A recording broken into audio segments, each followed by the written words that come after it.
It's time for the Josh Kirby on Sports Podcast. Happy New Year's. Let's break in 2020 in this new decade with a brand new episode of the Josh Kirby on Sports Podcast. On today's episode, we have the last 2 weeks of the NFL regular season along with the start of the NFL playoffs. We have NFL Black Monday, college football bowl games, and so much more. You're not going to want to miss this episode. Stay tuned.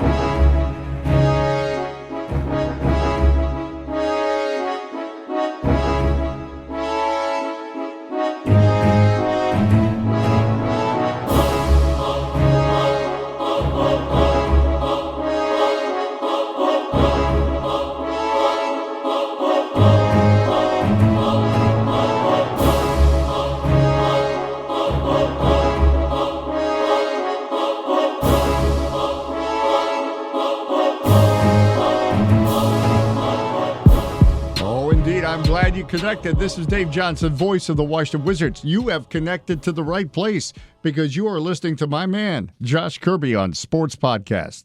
All right. It is a new year on the Josh Kirby on Sports Podcast. Hope you all had a Merry Christmas.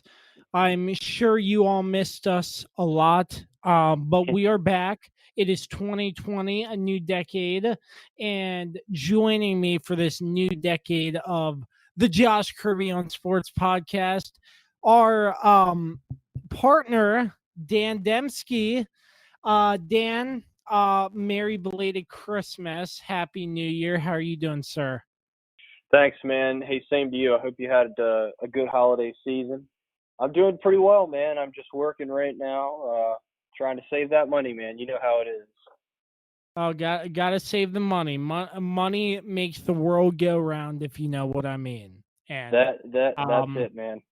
And I'm sure we will be seeing that a lot in the NFL offseason, free agency with money and players moving. I think it's going to be a hopping year for free agency, but not to get ahead of ourselves. But we have a very packed episode for you.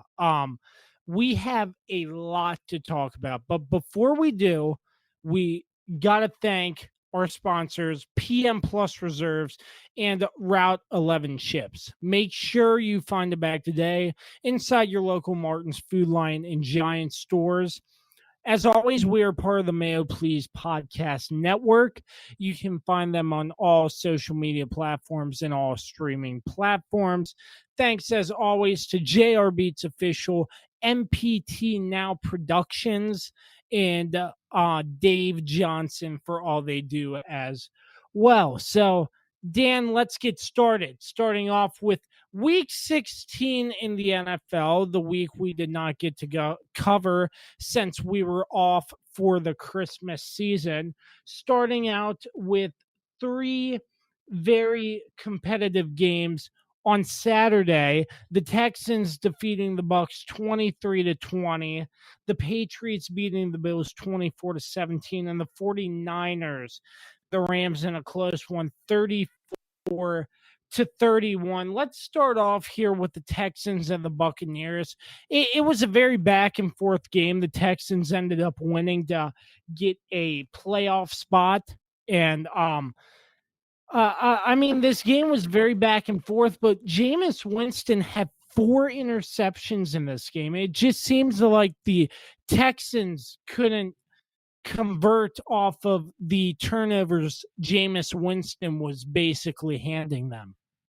Yeah, and it's typical Jameis Winston. The one touchdown he did throw was a very impressive throw. But overall, he is throughout his career been, either super hot or ice cold. So, that to me is basically how the season went for him. He's the only quarterback in NFL history to have 30 touchdowns and 30 interceptions in the same season. And he finished with 33 and 30. Of course, that includes week 17. But, yeah, he just had an abysmal performance, Josh. And the Texans were already a playoff team, in my mind at least. And they moved to 10-5, and that pretty much knotted it up. But the Bucks, they had a big second quarter, but they just couldn't do anything in the second half. And the turnovers obviously were the main reason for that. And so I think the Texans, it's going to be tough in my mind for them to win that playoff game. We'll see. We're going to touch on that later, I know, but I think they've been one of those teams that even though they're finished the season with such a good record, and they were 10-5 after that Week 16 game, that they could possibly struggle. But Deshaun Watson didn't play well, Josh. 184 yards, no touchdowns, and a pick. He's been kind of up and down throughout the season, and that game was a lot closer than I think I anticipated. Was what I would take away from that. Yeah, and looking back at that second quarter, like you said, you had two big scores by the Buccaneers, 157 and 13 seconds left on the clock. Ronald Jones gets things started with a 9-play, 81-yard drive, capping it off with a 4-yard touchdown run. And then Justin Watson, an 8-yard pass from Jameis Winston to tie the game at 17 going to the half. Before that, Carlos Hyde extended the lead to 17-3 before all that. So keeping the game close, but in the third or fourth quarter, they only put up 3 points. So, I mean, you can't leave the game like that. But it was a very close game, but the Texans had the upper hand after the 4 Jameis Winston interceptions. Yeah, and especially when the first interception of the game that he threw was a pick six. And you're down 7-0 in the first quarter, and at the end of the first you're down 10-3. It's tough to come back, especially when you have a quarterback like Jameis Winston, who, like I said, he completes passes, but a lot of the times it's to the wrong team. So he has been known for that all season, and he just had a weird year, to say the least, and this game was no exception.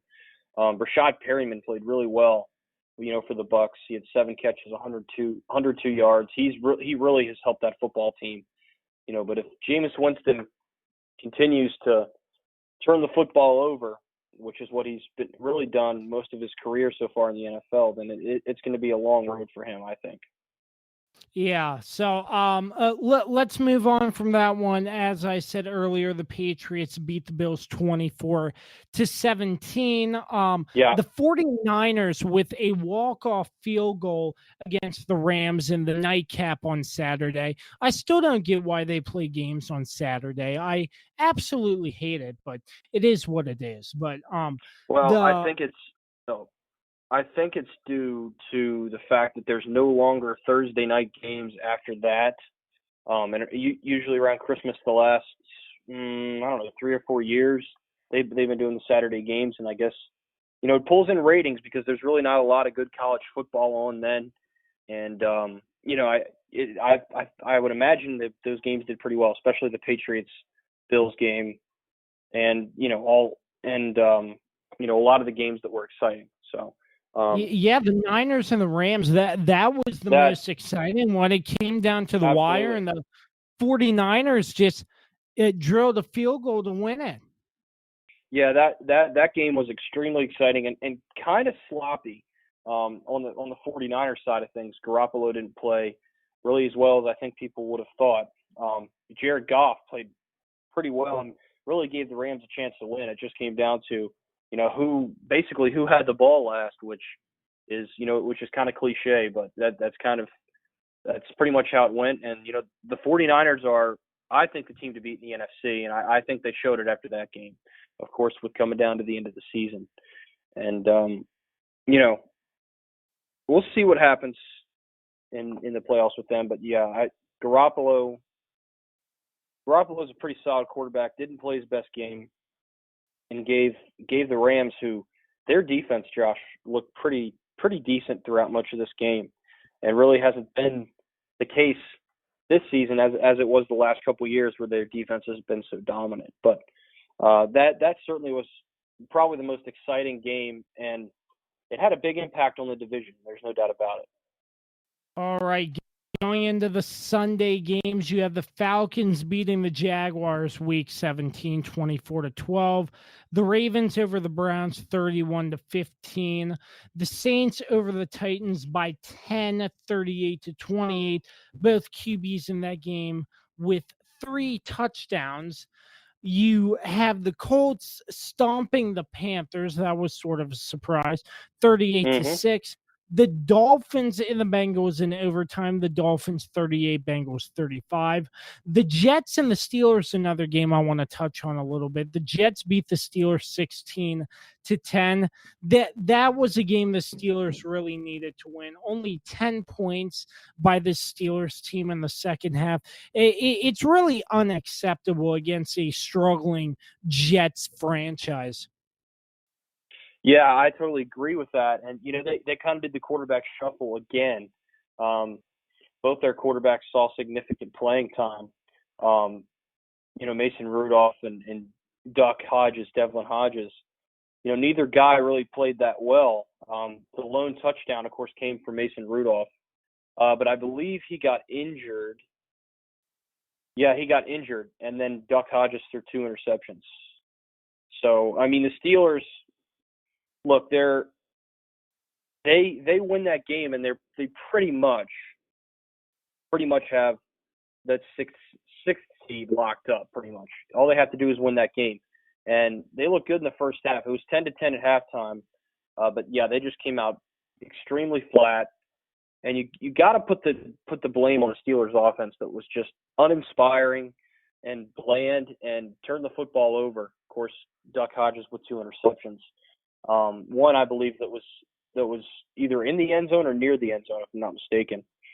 And that was an ugly game, Josh. It really was. It wasn't pretty at all, and especially if you're a fan of a high-scoring game, that was really ugly. And the Steelers will be fine next year. They'll get healthy and they'll do what they have to do. The Jets, I think, are a team that's more of a coin flip. Sam Darnold, he's been up and down throughout the season. Played pretty well. He had 10 incomplete passes, but threw a touchdown and no turnovers, which that had really been the biggest knock on him was the fact that he's turned the football over so frequently. So,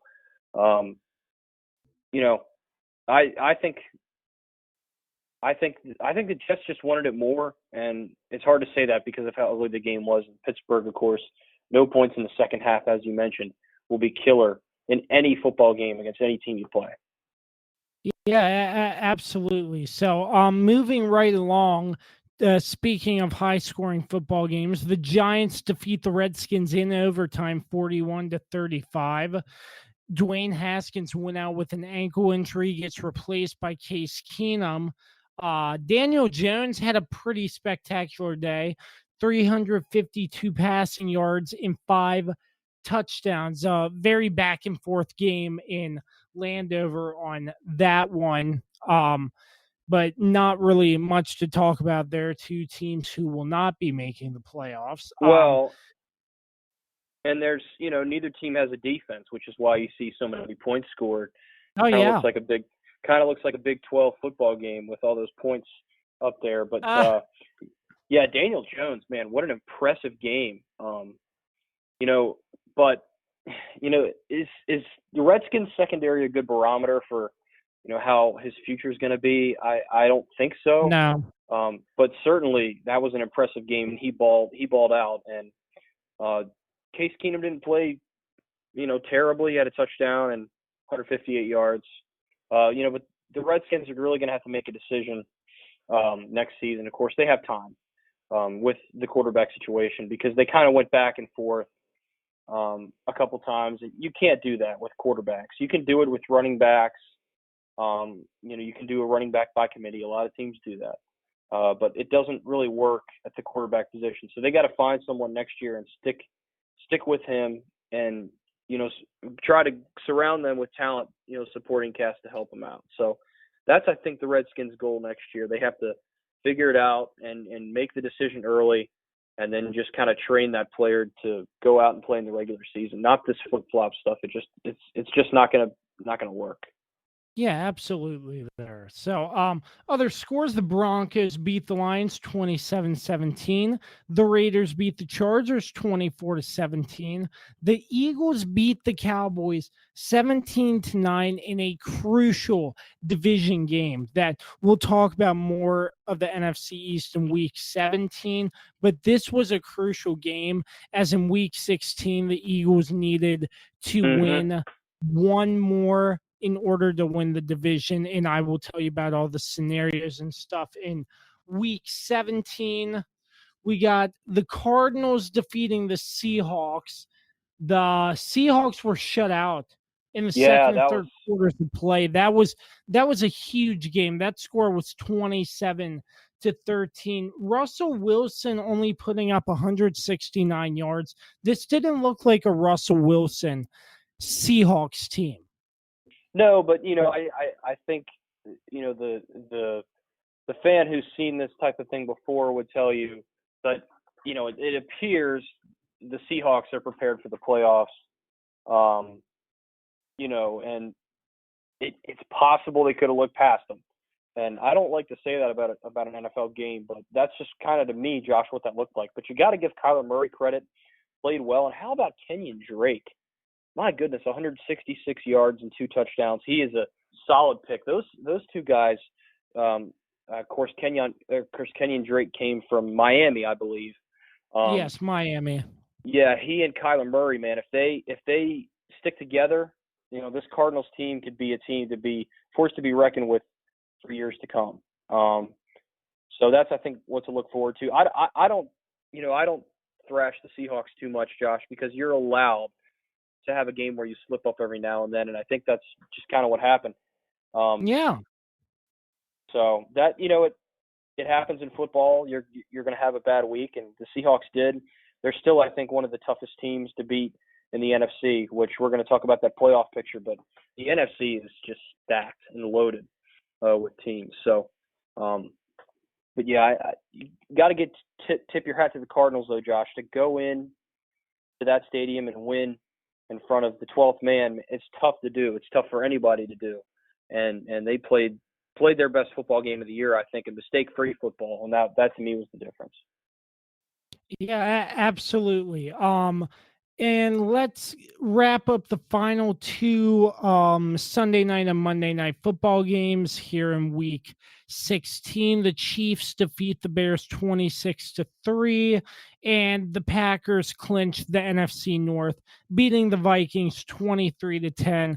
Kirk Cousins still can't do it on Monday night. I'm not sure what it is. Happened with the Redskins. It's happening with the Vikings.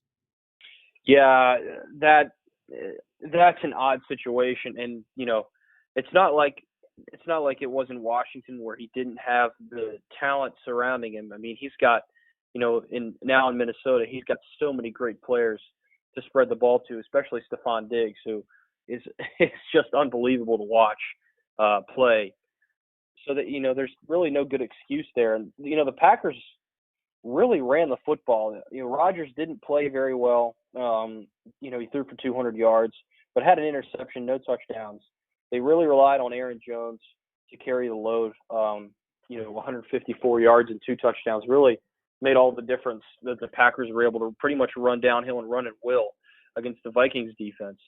And then on the other side, of course, Kirk Cousins. I mean, he had an average game, but he really, like you said, Josh, it's just something about Monday Night Football that he almost gets like a deer in the headlights type of thing where he can't perform under the bright lights of Monday night. Yeah, I really do not get it. I just can't put into words like why would Kirk Cousins not play well on Monday night? It's an extra day of rest, essentially. And especially by now, I mean, you're talking about something that's got to be psychological. It's got to be wearing on him. He knows, he hears all the talk. He hears that he can't win on Monday night. And with every loss, I mean, it's just going to get more and more I think, ingrained in his memory and probably his legacy as well, because he really doesn't have much of a career legacy yet. He's still kind of getting started, but yeah, it's just weird, and it's unexplainable, I think, at this time. All right. Well, Dan, that wraps up week 16. But wait, Yep. we do have week 17 to cover. We do. Which We do. starts right now.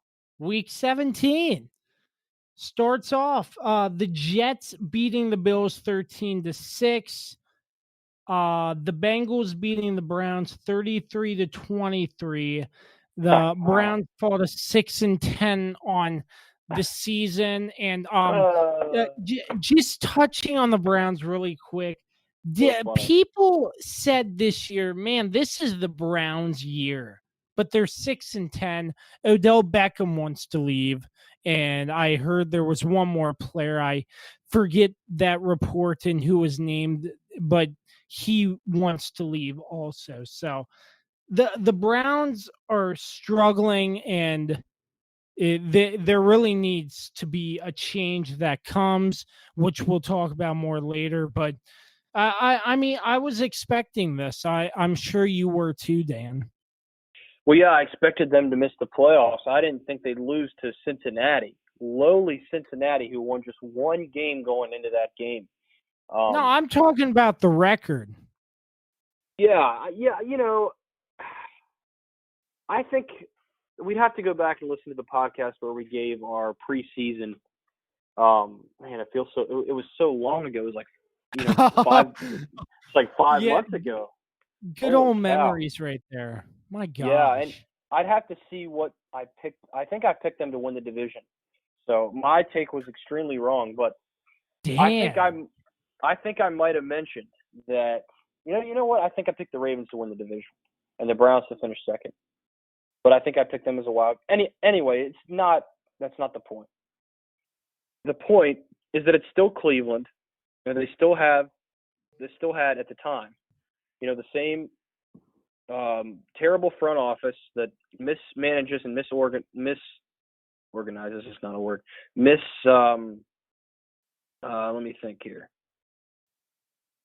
All right. They pretty much miss. Let's just be honest. They miss on players. They're talking heads. I mean, you talked about it. You said all the hype, all the preseason hype. I'm pretty sure it was Sports Illustrated or ESPN the magazine. I'm not sure which one, but there's a cover that came out in August that had them at like 10-6 and said division champs and a possible Super Bowl, and had, you know, Baker Mayfield and Odell Beckham and I think I told you this when we had this conversation at the beginning of the season. I said, watch for those clashing personalities. And what have we seen this season, Josh? Clashing personalities. Clashing personalities, especially Baker Mayfield. Jarvis Landry has gone off a couple times. Of course, Odell Beckham has always had a sort of, you know, prima donna sort of thing about him anyways. So that was kind of just under more of a microscope in Cleveland. So that's exactly what's happened all season. And, you know, I chuckled when you said the score, because to me, it is funny. To me, it is funny because of all the hype, all the fans that had come out of nowhere and said they were Browns fans and they're going to win the Super Bowl. And it's just to me, it's karma. That's how I would define their season. It's karma. You get what you get coming to you, and that's kind of how it went. Oh yeah. So you know, the Browns just need to find their identity and in the future, and maybe look to possibly getting better. And we'll go into that more later on the show. But other scores, the Packers beat the Lions 23-20. Let me just give you a throwback to week 6. Detroit was up 13-0. The Packers come back. Mason Crosby drills a walk-off field goal to win 24-23. This week, week 17, the Lions are up 14-0. The Packers come back and win 23-20. Yeah, it was 17-3 at halftime, and almost 17-3 at the end of the third quarter. The Packers got a late touchdown, and you know, Yeah, I was Aaron Rodgers didn't look like playoff Aaron Rodgers. And I was watching this game, and every time I looked back at the TV, looks like he'd overthrow or underthrow a receiver. yeah, he didn't play his best game in the first. I'd say in the first three quarters, but he really, when it gets down to the end of the game and you need a franchise quarterback, that's when I think Aaron Rodgers shines. And he did. He played well. They scored 13 points in the fourth quarter, and then held the Lions to just a field goal. Give the Packers defense some credit. They were gashed early. They were gashed in the first half. Surrendered just one field goal in the second half. That's a testament to how good their defense can be. And if Rodgers can get hot and stay hot, the Packers could be a very dangerous team in the postseason. Yeah, still look out for them. I mean, I'm not saying don't look out for them after this game, but I mean, Yeah, Aaron Rodgers just did not look like Aaron Rodgers, but that's bound to change after this Week 17 win. And David Blau,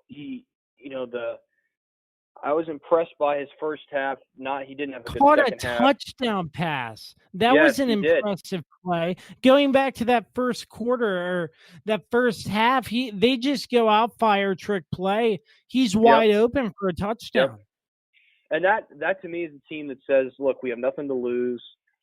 Why don't we have these cards in the back of our pocket? Why don't we just see what we have? Why don't we put all the cards on the table and just try a trick play or two?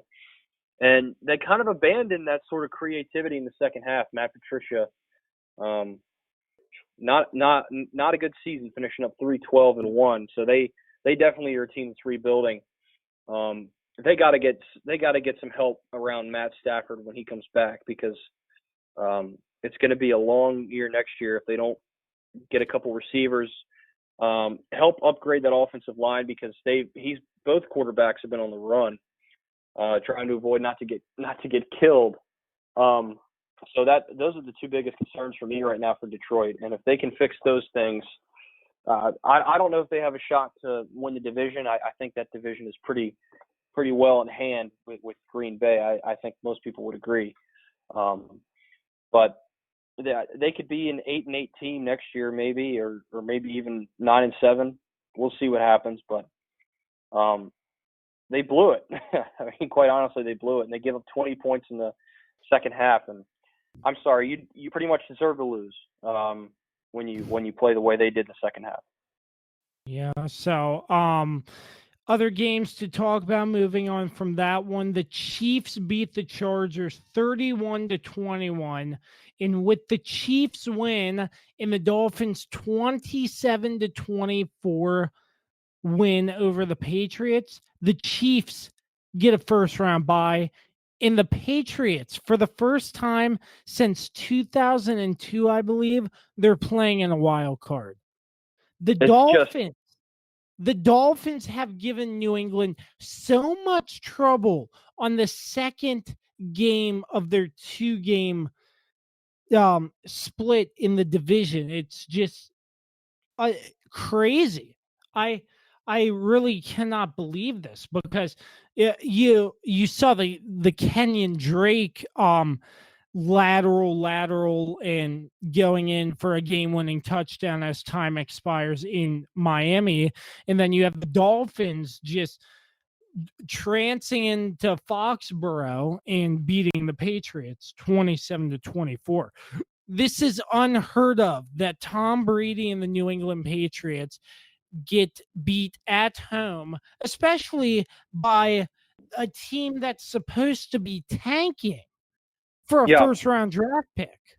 Was a team that a lot of people thought would go winless, and I think I said that at some point during the season when they were, I guess, right before they played the Redskins or right after. I said, I think they were 0-7, 0-8, or something like that. It was they've come alive in the second half of the season and really played just better. and Fitzpatrick has a lot to do with that. But Brady, Josh, I'm concerned about the Patriots in the postseason. I really have a feeling that they could go down. They could go down that wild card round, and we could possibly see the end of the dynasty. And I think this year, more than previous years when people have talked about this, is the best chance for New England to be upended. Because all season really Brady has not played that well, and he overthrows receivers, he underthrows receivers. He doesn't look comfortable in the pocket. He doesn't move well in the pocket anymore. He's just been extremely inaccurate, and when he misses badly. So, I really have some concerns for him, and I have some concerns for New England in general. He finished with 24 touchdowns and 8 interceptions. It's not terrible. But if you compare it to his previous seasons, especially his quarterback rating is way down from what it has been. So I'm concerned. I'm concerned for New England, and this game, they didn't have to win it necessarily to clinch a playoff spot. They had a playoff spot, but they were going for that number 2 seed, and all they had to do was win, and they couldn't do it. They choked. And credit to Dolphins though, Josh. I mean, they've been 5-3 in the last 8 games of the season, something like that. That doesn't sound great, but considering where they were, it's pretty darn good. So finishing 5-11 after where they were, I think, is a pretty big improvement. And for the Patriots, a lot of question marks going into the wild card round this weekend. Yeah, I mean, I'm looking that up as we speak. They beat the Bengals and the Patriots, and they beat the Eagles. So going back to the Eagles win, they were 1, 2, 3, and 1, 2, 3 and 2 in their last 1, 2, 3, 4, 5 games. Mm-hmm.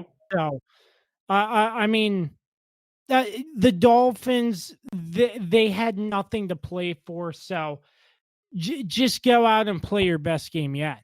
And it really had dire consequences for the New England Patriots by setting them back into a wild card spot. Yeah, and that could be another thing that I brought up earlier, where you kind of say, we're already in the postseason. Maybe we don't give it 110%, but also this is New England, Josh, and I don't think they take any opponent lightly. Unlike a lot of teams, Bill Belichick, that do your job thing, it doesn't matter who you're playing or what the situation is. You go out and you do your job, you execute, and you win. And those things just didn't come together for the Patriots, and I think they could be in trouble. I mean, I don't want to underestimate New England there, but I'm not really going to say anything about that. But they're still in the playoffs, and they do have a chance to win the Super Bowl. Well, every team's got a chance right now to win the Super Bowl in the playoffs. So, I get where you're coming from. This is Brady and this is Belichick. They find ways to win big games, but they've had some hiccups over the years. People forget they haven't won the Super Bowl every season, because that would just not be fair after a while. Yeah, just like Alabama. Oh my gosh! Don't even get me started with Alabama. But this could be the year, and I think many people agree that this, especially offensively, is one of the weakest Patriot teams in recent memory. Maybe since the dynasty has started. Other than if you count Brady's first season, which really the dynasty started in 2001 anyway. So. Yeah. So moving on from those 2 games, quick nugget, the Chiefs-Chargers broadcast. They were broadcasting both the games. Kevin Harlan. That was hilarious. And then Arrowhead Stadium just goes crazy when the Dolphins score on that last drive with Ryan Fitzpatrick. It was nuts out there at Arrowhead Stadium, and they were really happy to get the first round bye. They locked up the number 2 seed with that win. Yeah, and kudos to Kevin Harlan, man, for making that call. What an unbelievable sequence there. I think I think we should tell people to go and watch that, because that's incredible how he just composed himself. He was able to get both games. He was able to call both of them at the same time, and just the way he seamlessly navigated through that was incredible. And also kudos to the Chiefs. They did what they had to do, Josh. All they had to do was win, and they did it in pretty much similar fashion that the Packers did, and that they ran the football with Damian Williams. Pat Mahomes didn't play his best game, but the Chiefs are very dangerous, and I think as far as the playoffs are concerned, they give the Ravens the best run for their money in the AFC, being that that was one of the 2 losses the Ravens had.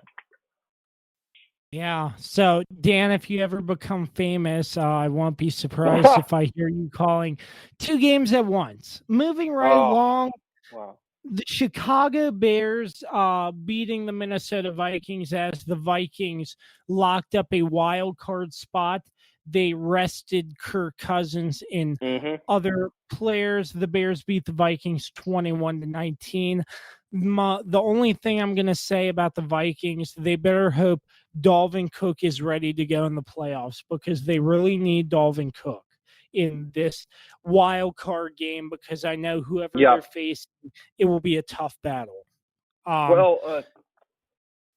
Boone played well for them, had 148 yards, but this was really a game that the Bears kind of deserved to lose. I mean, they didn't play well at all, and the Vikings, of course, scored 13 of their 19 in the fourth and nearly came back to win. So this game really doesn't really, like you said, Josh, didn't really matter, because they had that spot locked up, and they knew it doesn't matter if we win or lose, we're going to have to go out and rest our players. So I hope Dalvin Cook comes back, and like you said, they're really going to have to lean on him, because I just don't see Kirk Cousins with that clutch gene. We just haven't seen it anyways. But we'll see what happens. We'll see how they perform in the playoffs. It's going to be interesting, because the NFC, I think, is a lot stronger than the AFC if you look across the board. Yeah, across the board, the NFC is way better than the AFC. Pretty much in every year I can remember, the NFC has been stronger than the AFC. I mean, since I can really remember, across the board. Yeah. So I totally agree. Yeah, moving right along, you got the Falcons beating the Buccaneers in overtime, and what a way to surpass 30 touchdowns and 30 interceptions, Jameis, by throwing a pick 6 in overtime to give the Falcons the win. Wah, wah, wah, wah. The Saints beat the Panthers 42-10. The Saints were unable to get the first round bye there. You got the Cowboys.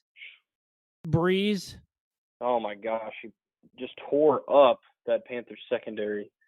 Oh yeah, yeah, most definitely. It wasn't much of a game, No. The Saints, you knew the Saints were going to come out and dominate the Panthers with an interim head coach.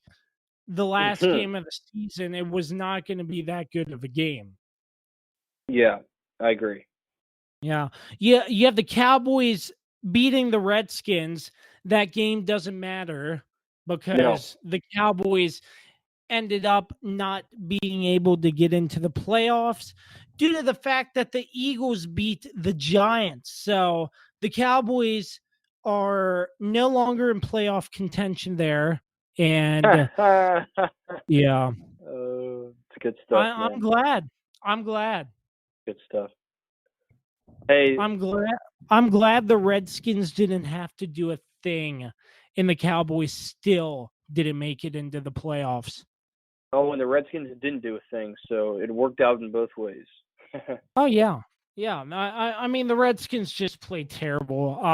We'll Yeah. see you next season, Washington. The Raiders, the pieces didn't fall into place for them as they lose 16-15 to the Denver Broncos, and the Raiders will not make it to the playoffs this year. They You had to got the have Rams. they had to have like four things happen. I think three were out of their control, and all they had to do was win. Well, not all they had to do, but they had to win and have three other things happen to get that sixth seed, and they didn't even do the first thing. So, bye bye Raiders. Oh yeah. Goodbye, Raiders. The Rams beat the Cardinals 31-24. The Eagles beat the Giants to secure the NFC East Championship 34-17. The Eagles, going into the playoffs, they're going to have to really take a look at their injuries. Injuries going to be a big factor for the Eagles going into the playoffs. On the other side of the football, Daniel Jones with over 300 yards passing in the 34-17 loss against the Eagles. You got the Jags and the Colts beating the Colts 38-20, Doesn't and matter. the Ravens over the Steelers 28-10. Doesn't matter because the Ravens locked up the number 1 seed first round bye. They were playing RG3. RG3 in place of Lamar Jackson, 50 yards rushing and only 96 yards passing with an interception, so unable to complete a touchdown pass in the air. Yeah, and I think in that situation, you're not expecting him to go out there and tear the roof off the place, but you're expecting him to go out and manage the game. That's exactly what he did. He had some moments where I held my breath because when he starts running, I get nervous. But he was able to get out of bounds and looked like he really took a couple pages out of Lamar's book. Not certainly not quite the athlete that Lamar is. Not really close. But he played well enough to win, and the Ravens really leaned on Gus Edwards to run the football. And how about with backups, with guys, with some guys who were on the practice squad at the beginning of the season, especially one receiver, I think Jaleel Scott was his name, beating the Steelers. I mean, and pretty much dominating the Steelers, I should say. It just makes me smile because, it shows how deep our team really is. And, I'm certainly very fortunate to have them as my favorite team because they've just played unbelievable all season, and hopefully they can keep it going in the postseason. But they also have a really good defense, Josh, and I don't think the defense gets enough credit either. Duck Hodges didn't even have a touchdown, so they did what they had to do and took care of business and dominated again, and that's really what it's been all season. And for a lot of the games, of course, against the better opponents, they were much closer games. But it's always good when you beat Pittsburgh, and I was pretty humble about the whole thing because I know how Steelers fans are. They like to, when they win, they rub it in, and when they lose, they make excuses. So I'm going to be a fair fan. I'm not going to do that. So on to the playoffs. Like you said, not really much to play for in this game for us, but bragging rights, I think, mean a thing or two, even in professional sports. Yeah, but with the Steelers, it's heartbreaking that they aren't going to be in the playoffs this year after all the adversity. But I know Mike Tomlin will get to work in the offseason to put another great team forward for next season. The fact that they were even there, the fact that they had a chance to make the playoffs has really proven just how well Mike Tomlin has done this year with how limited how much, what am I trying to say? With just the amount of injuries and the amount of, like you said, adversity that they faced, to even have a chance to make the playoffs in Week 17 was fantastic. And I'm still glad they're not in it. I don't shed a tear. Trust me. Yeah, but Mike Tomlin, he'll do what he has to do for next season. He's a great coach. He's a good coach. Yeah, handling the quarterback controversy. I think the best I've ever seen a controversy handled. So, moving on, the Titans clinch a spot in the playoffs with the 35-14 win over the Texans. That game did not matter for the Texans as they were resting for the starters. In game 256, the last game of the regular season, and boy, was it a fun one. Russell Wilson, with time expiring, passes to Jacob Hollister, who in the red zone, and he falls inches short of the goal line. San Francisco takes over on downs, runs out the clock, and San Francisco wins the NFC West division. What a game that was. I mean, all the way down to the last play. What a game that was to cap off the regular season in the National Football League. Yeah, and that's definitely a possible playoff preview. Those two teams definitely deserve to be in the postseason, and that was a fun game. Might have been the most fun late game, that Sunday night game that has been all season. I think the most exciting. They flexed it for that reason. Yeah, and certainly was a fantastic game, and both those teams are well coached. They have elite players. They're going to be a lot of fun to watch in the postseason, and I'm really intrigued to see the 49ers play in the postseason. I really think that they'll end up coming out of the NFC in representing them in the Super Bowl, but we'll see.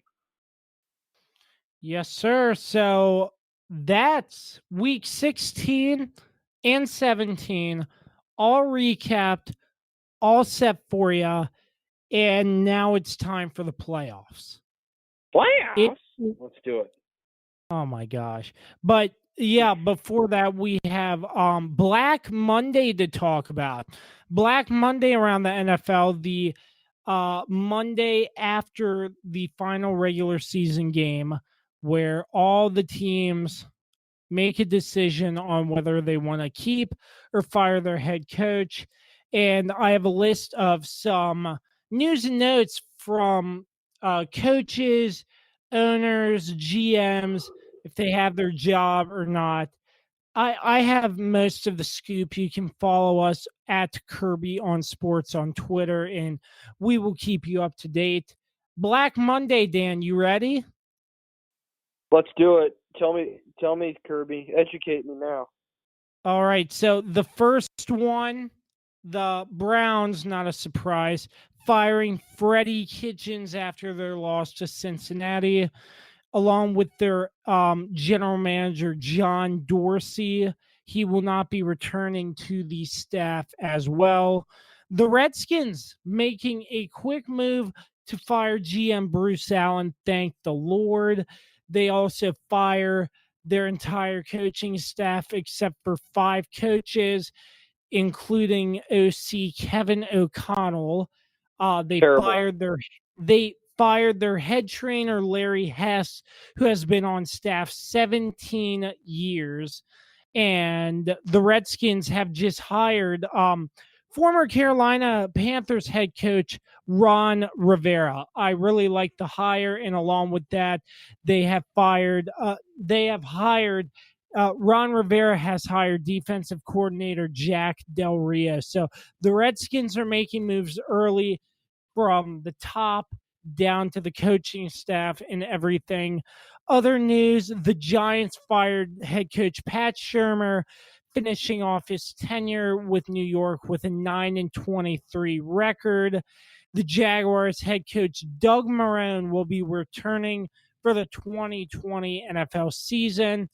The Giants move on from head coach Pat Shurmur, and that's about all the news I have for right now. Nothing else has. Oh yeah, Jason Garrett. How can I forget? I didn't update this list. Jason Garrett's gone.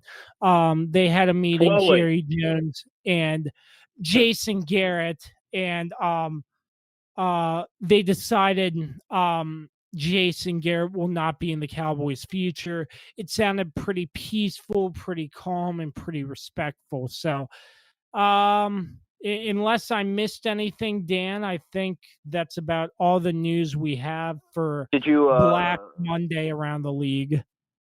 Did you say Freddie Kitchens? I know you said John Dorsey, but I don't know if you said Freddie Kitchens. Yeah, Freddie Kitchens got. I said that first. Freddie Kitchens got fired right after the game. My bad.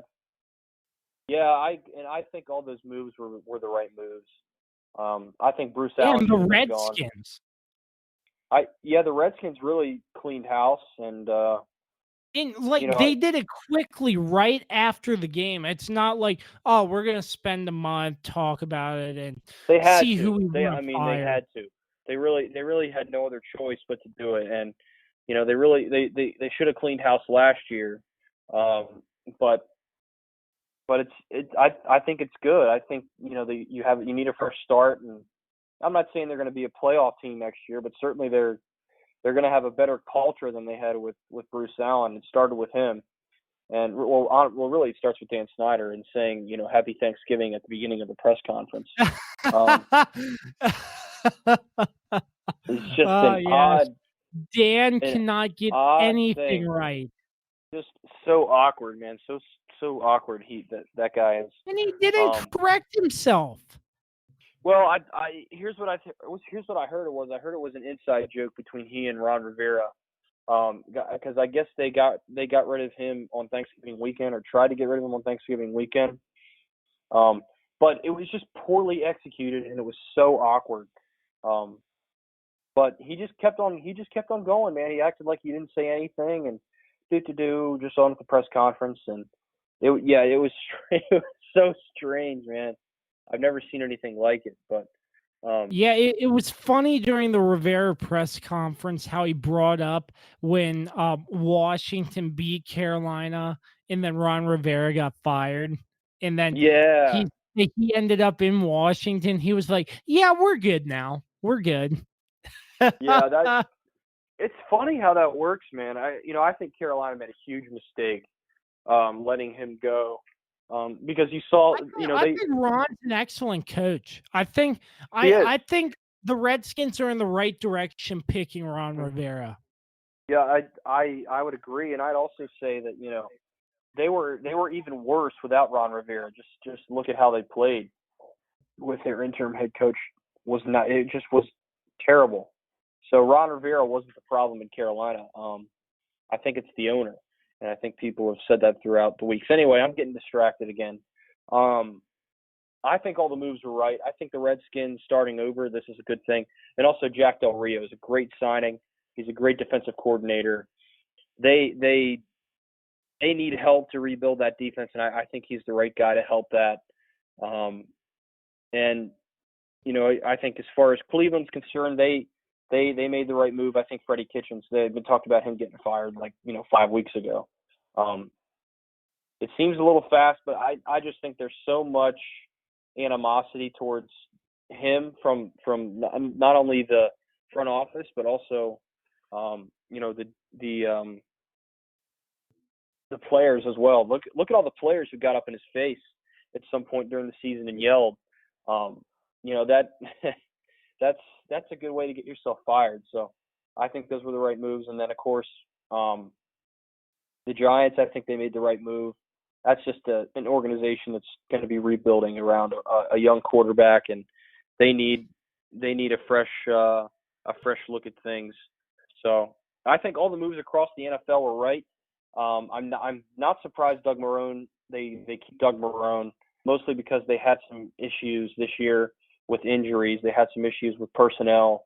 And you can't really blame the head coach on that. He doesn't tell the players to get hurt. So, I think there were no surprises so far on Black Monday, and there's probably more firings to come and more changes to come, obviously, in the coming weeks. But it was very busy this year. Yeah, very, very busy, and I highly expect to see more firings in the next couple of weeks to come.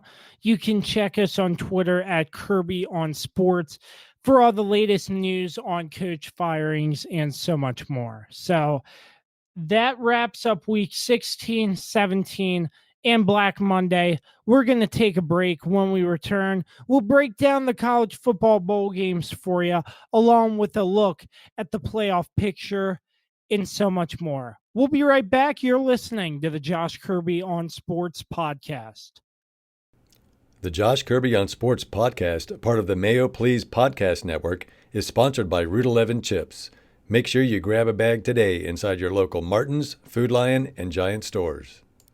And our new sponsor and fellow sports fans at PM Plus Reserves, providing reserve studies for homeowner and condominium associations in the Washington metropolitan area for the past 30 years.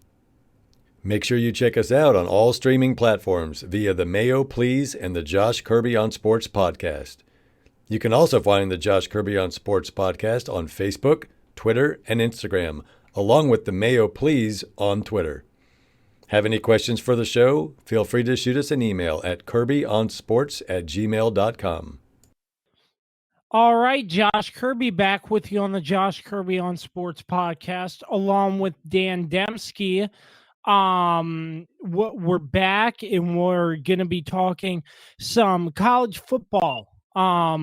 You have the playoff that is now officially set. You had Oklahoma and LSU, along with Clemson playing Ohio State, battling out to face each other for the college football national championship. The first game on the list, the LSU Tigers against Jalen Hurts and the Oklahoma Sooners. What a massive blowout this was. Joe Burrow goes out 29 for 39, 493 yards, and 7 touchdowns. 7. That is ridiculous. That's only in the first half. That is ridiculous. And he just won the Heisman Trophy. And he went up against Jalen Hurts. Jalen Hurts only puts up 217 yards and doesn't even throw a touchdown. And it's a playoff game. Yep. It's wow. It was unbelievable, man. I didn't catch much of that game. I was keeping track of the score, and I was like, oh my God, seriously, it's that score at halftime. LSU definitely proved they're the number one team. And I don't think there's any debate that they're the number one team. When they were up 49-14 at halftime, I think most people felt like, yeah, they're better than we thought. And Oklahoma's defense just got absolutely gashed and destroyed, and kind of looked like the old Oklahoma defense that would give up like 80 points a game. So LSU, clear number one team, asserted their dominance. Joe Burrow showed why he was the Heisman winner, and there's really nothing more to say other than the fact that, the Jalen Hurts, I don't think he hurt his draft stock, but he certainly didn't help it in this game. Yeah, Jalen Hurts, I thought he played better, but what a rout. But yeah, you look at the next game, Clemson and Ohio State both undefeated going into this game. Such a fun game. What a fun game. 29-23, Clemson wins, but Ohio State makes a critical error throwing an interception in the end zone in the final minutes of the game to seal the victory for Clemson. Clemson's going back with Trevor Lawrence to the national championship, facing off against Heisman Trophy winner Joe Burrow. Yeah, Clemson got a call. And a lot of people have talked about this, the incomplete pass. Incomplete pass. My voice just went back to middle school there for a second.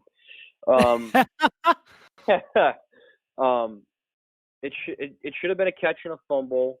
It was called a catch and a fumble on the field. It was taken back for a touchdown by Ohio State, and the refs waved it off and reviewed it and overturned it and said it was an incomplete pass, which I think is a completely blown call. And led to a Clemson touchdown. And of course there was the targeting everyone was talking about. That was targeting on Trevor Lawrence. The targeting that the player who hit Trevor Lawrence. That was by the book pretty much.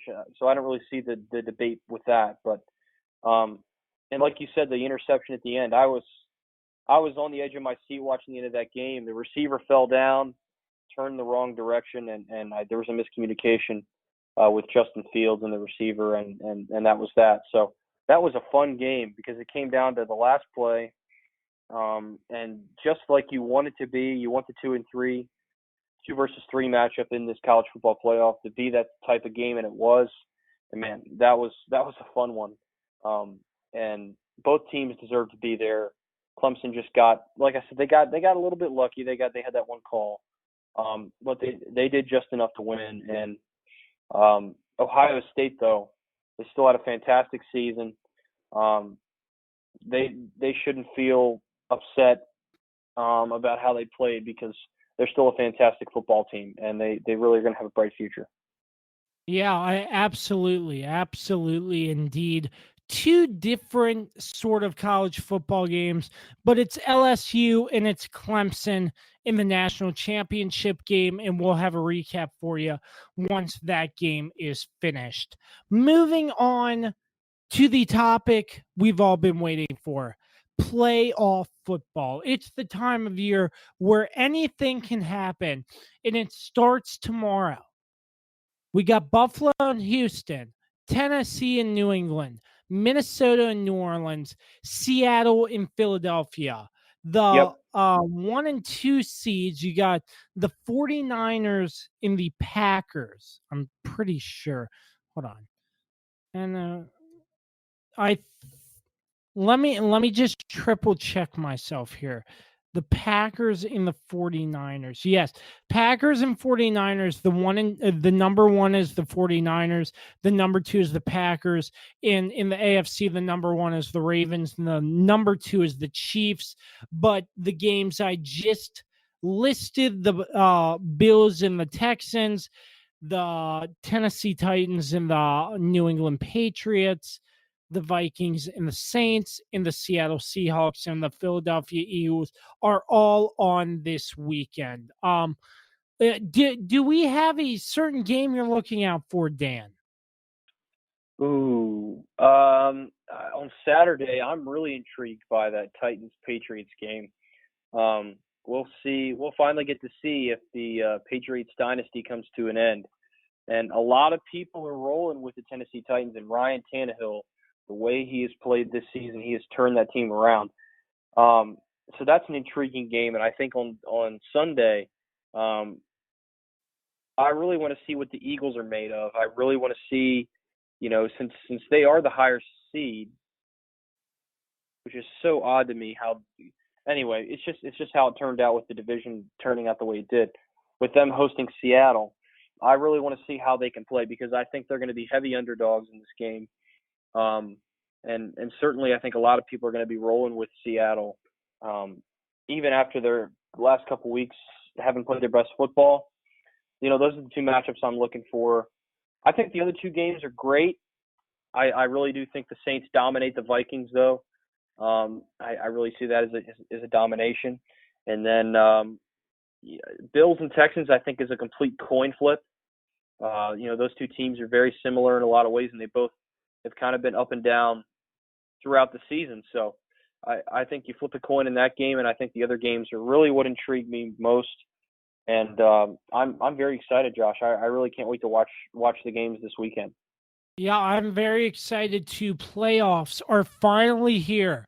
And the Josh Kirby on Sports podcast, we will make sure to have you covered wild card all the way to the Super Bowl. Yes, sir. And it's sure to be a fun one. I'm really looking to see what Philly's made of. I think Seattle's going to have the upper hand in that one. Minnesota, do they have what it takes to beat New Orleans? Tennessee, do they have what it takes to beat New England? In the Buffalo-Houston game, that can go either way. Both teams are exceptionally well. So it's going to be exciting, and anything can happen in the playoffs. Just remember that. Anything can happen. Yep, you're right. So that's about all the time we had. That was fun, Dan. Any last words for the pod? Did you want to do sports moments of the decade still? Did you still want to do that? I knew I'd forget something. Yeah. As this decade closes out, and I do apologize, folks, for this. As this decade closes out, I wanted to do a sort of fun segment to close out the show, sports moments from this decade, and we're just going to list a few off, not in any specific order, because Dan and I both knew that would take A, too much time, and B, consume us for half the night. And we don't want that. So without further ado, our sports moments of this decade. Dan Dembski, let's start with you. What do you have, sir? I have a couple in mind, and I'm going to go with one that you might not expect from me, but anyway, here it is. The Red Sox 2013, after the Boston Marathon bombing that happened in April. I think it was April, whenever the Boston Marathon is. And they win the World Series. You heard that Boston Strong. You heard that over and over again. I think that was a pretty special moment in the decade. And my second one is kind of being a homer in a way. I think the Ravens Hail Mary in Denver I think the same year in January of 2013 or January of 2014 rather, from Joe Flacco to Jacoby Jones is probably one of my favorite sports moments of the decade, and I think one of the best sports moments of the decade. But there's so many to choose from. I think another one I would say, this is the last one I'll say, is the Auburn kick six, a classic, a pure classic, and I think a lot of people would agree that was I think that was also 2013. 2013, man, a big year in sports. So the kick six is up there as well with defeating Alabama and in a shocking fashion in a way that I think a lot of people never would have thought possible. So those are my couple moments. I think a lot of people had those on a list at some point, and I think there's been this decade, Josh, we've been so lucky to have so many great sports moments. And, most definitely. And so we're certainly thankful for that. Now I'll turn it over to you and let you give us your favorite sports moments of the 2010s. All right. Well, this first one, a lot of you will not expect because it is a NASCAR one. As you know, former Redskins head coach Joe Gibbs owns a NASCAR team.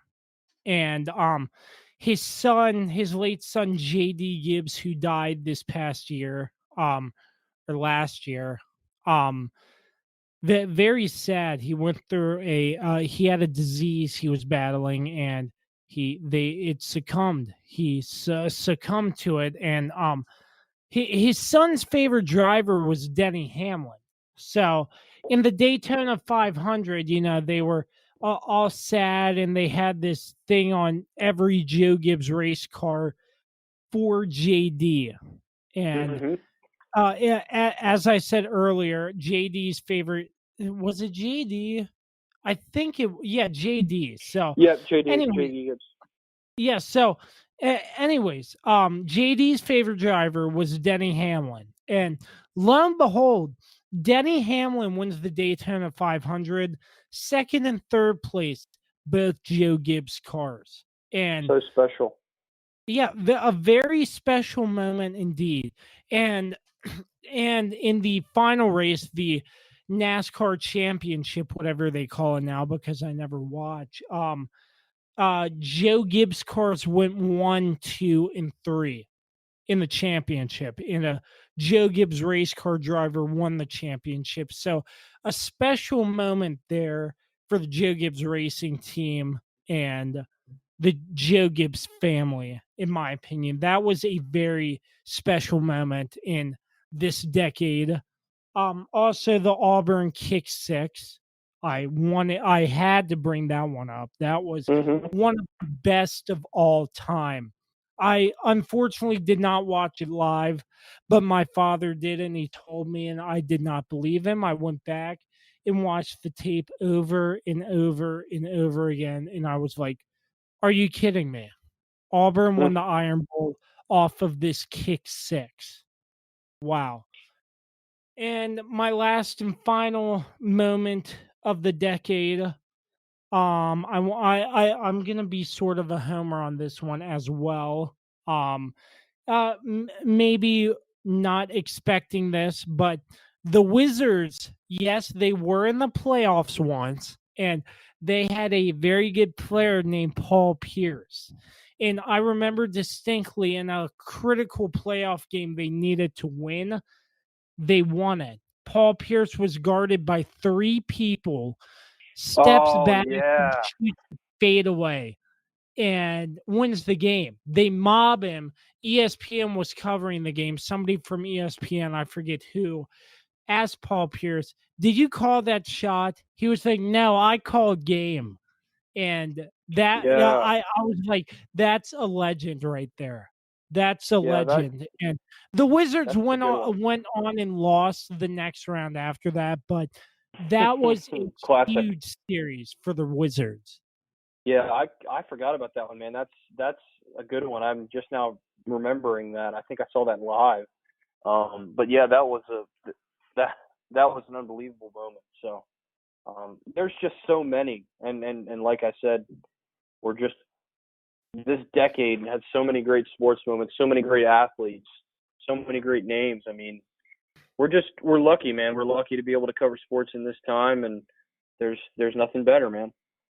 Oh yeah, absolutely. And for this 2020 decade, this new decade, there will be more sports moments. There will be some more great sports moments, and absolutely, there will be another list, hopefully, and maybe there might be some better ones than last decade, but we will see. That's all the time we have. Dan, as always, thank you so much for joining us on the podcast. It's always fun with you. This one was a really fun one. Yeah, it was. To all the fans, yes, it was. To all the fans out there, you can check us on all streaming platforms, all social media platforms via the Josh Kirby on Sports podcast and the Mayo Please Podcast Network. We are sponsored by Route 11 Chips. Make sure you find a bag today inside your local Martin's, Food Lion, and Giant stores, and by PM Plus Reserves. And big thanks, as always, to JR Beats Official, MPT Now Productions, and Dave Johnson. That's it for this episode. Have fun watching the playoffs tomorrow. It's going to be a fun one. You bet that Dan and I will be watching. And until next time, we say so long and peace out.